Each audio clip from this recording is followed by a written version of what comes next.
استغفار ایک ایسا عمل ہے جو زندگیوں کو بہتر بنا سکتا ہے۔ اس میں اللہ سبحانہ و تعالی نے زندگیاں بدلنے والی بڑی حیرت انگیز تاثیرات رکھی ہے۔ یہی وجہ ہے کہ جو شخص دل سے، کثرت سے، یقین سے اس کا ورد کرے، اللہ سبحانہ و تعالی اس کی زندگی بدل دیتا ہے۔ یوں تو اس کے فضائل بے شمار ہیں، لیکن آج کی اس ویڈیو میں ہم استغفار کے چند زندگی بدل دینے والے فائدے شیئر کریں گے۔ یہ بہت اہم ویڈیو ہے، اس لیے آخر تک ضرور دیکھیں، اور ایسے ہی مزید ویڈیوز کے لیے ابھی ہمارے چینل کو سبسکرائب کر کے بیل آئیکن پر کلک کیجیے۔ پیارے دوستوں، ہمارے چینل پر دوبارہ خوش آمدید، جہاں ہم اسلام کی خوبصورت تعلیمات شیئر کرتے ہیں۔ حضرت امام حسن بصری رحمۃ اللہ علیہ ایک مرتبہ اپنی مجلس میں تشریف فرما تھے۔ اتنے میں ایک شخص آیا اور آپ رحمۃ اللہ علیہ سے خشک سالی کی شکایت کی۔ آپ رحمۃ اللہ علیہ نے اس شخص کو استغفار کی تلقین کی۔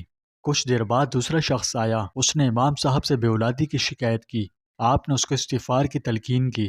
کچھ دیر بعد ایک اور شخص آیا اور اس نے امام صاحب سے فقر و فاقے اور تنگدستی کی شکایت کی، تو حضرت حسن بصری رحمۃ اللہ علیہ نے اس کو بھی استغفار کی تلقین کی۔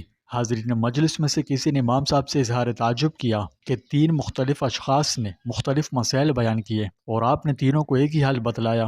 امام حسن بصری رحمۃ اللہ علیہ نے فرمایا، کیا تم نے قرآن پاک کی آیات نہیں پڑھی کہ اپنے پروردگار سے مغفرت مانگو، یقین جانو وہ بہت بخشنے والا ہے، وہ تم پر آسمان سے خوب بارشیں برسائے گا اور تمہارے مال اور اولاد میں ترقی دے گا اور تمہاری خاطر نہریں جاری فرمائے گا۔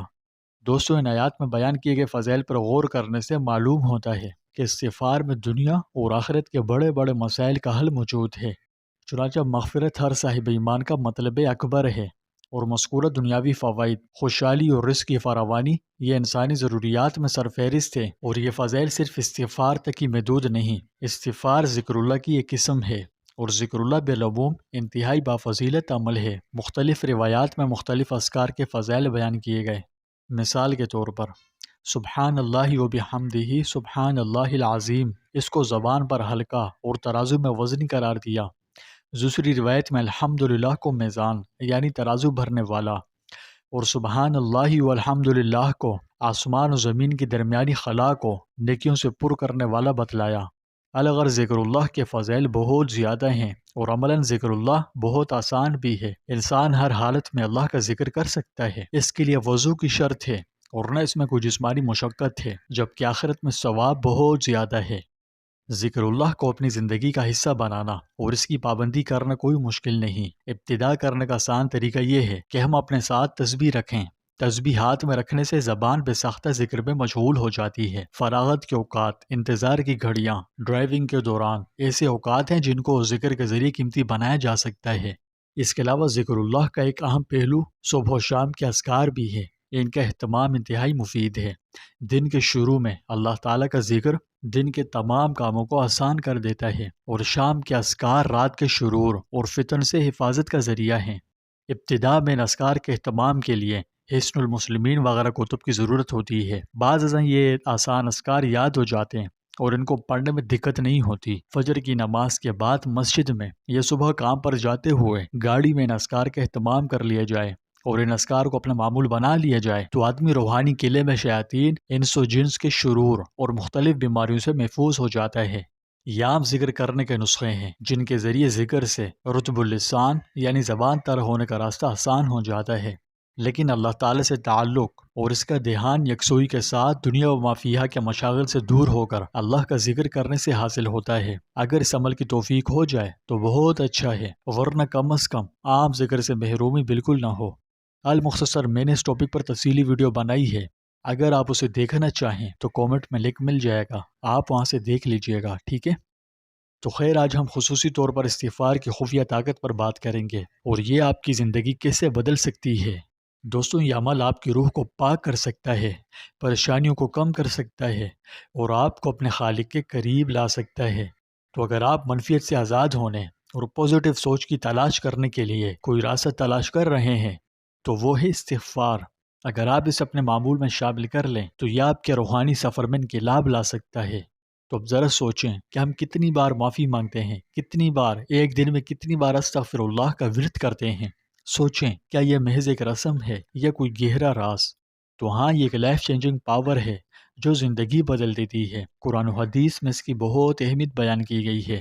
قرآن میں ہمیں بار بار استغفار کی اہمیت پر بہت زور دیا ہے۔ اس کے علاوہ نبی کریم صلی اللہ علیہ وسلم کی طرف دیکھ لیجئے، حالانکہ نبی کریم صلی اللہ علیہ وسلم گناہوں سے بالکل پاک و پاکیزہ تھے، لیکن اس کے باوجود آپ نے کثرت سے استغفار کیا۔ یہ ہمارے لیے پیروی کرنے کے لیے ایک طاقتور مثال قائم فرمائی ہے کہ جب گناہوں سے پاک ہوتے ہوئے ایک نبی بھی اتنی کثرت سے توبہ استغفار کر رہے ہیں تو ہمیں اس کا کتنا زیادہ اہتمام کرنا چاہیے۔ دراصل استغفار تزکیہ نفس کا کام کرتا ہے، یہ ہمارے دلوں اور روحوں کو پاک کرتا ہے، گناہوں کو دھوتا ہے، اور اس کے بعد ہمیں خلاص اور پاکیزگی کے ساتھ اپنے رب کے حضور کھڑا ہونے کی سعادت بخشتا ہے۔ کیونکہ جب ہم گناہ کرتے ہیں اور کوئی کفارہ اس کے لیے ادا نہیں کرتے تو یہ ہمارے اندرونی سکون میں خلل ڈالتا ہے، اور استغفار ایک سکون بخش دوا کا کام کرتا ہے جو ہمارے غم و الم سے لدے قلوب کو سکون بخشتا ہے۔ اس کے علاوہ پریشانیوں کا مقابلہ کرنے اور اللہ کی یاد میں سکون حاصل کرنے کا ایک طاقتور ذریعہ ہے۔ تاہم ملحوظ رہے کہ استغفار صرف ماضی کی غلطیوں پر معافی مانگنے کا نام نہیں، بلکہ یہ تو ان غلطیوں کو اپنی ترقی کے مواقع میں تبدیل کرنے کے بارے میں ہے، کیونکہ ایک جگہ فرمایا جو توبہ کر لے اللہ اس کے گناہوں کو نیکیوں سے بدل دیتا ہے۔ تو دوستوں، اپنی کوتاہیوں کو تسلیم کرتے ہوئے ہم خود کی بہتری اور روحانی بلندی کے دروازے کھول دیتے ہیں۔ آپ نے سمجھ لیا کہ یہ عمل کتنے طاقتور ہے اور کیسے ہمارے لیے ہر اعتبار سے نافع ہے۔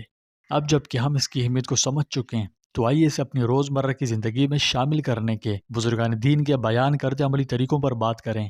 اس کے لیے بزرگان دین یہ تجویز فرماتے ہیں کہ اپنے معمولات کا جائزہ لیں اور فری اوقات میں سے روزانہ چند منٹ مختص کریں، خلوت میں بیٹھیں اور اپنی لغزشوں، اپنے گناہوں، اپنی غلطیوں، اپنی سیاہ کاریوں کو تسلیم کریں کہ آپ سے غلطیاں ہوئی ہیں تو دل سے اقرار کریں، پھر اگلا کام معافی مانگیں، استغفار کریں اور آئندہ ان کو دہرانے سے بچنے کا اللہ کے حضور مخلصانہ اور پختہ عہد کریں۔ اگلا کام استغفار کو اپنی روزمرہ کی دعاؤں میں ضم کریں۔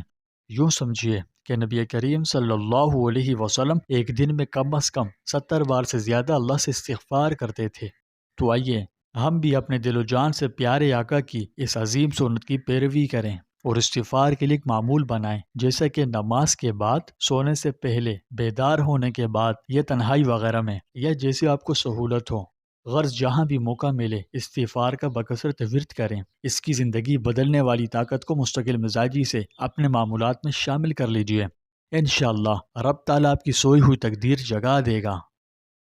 اگر آپ کو یہ چھوٹی سی ویڈیو اچھی لگی تو لائک، شیئر اور سبسکرائب کرنا نہ بھولیں۔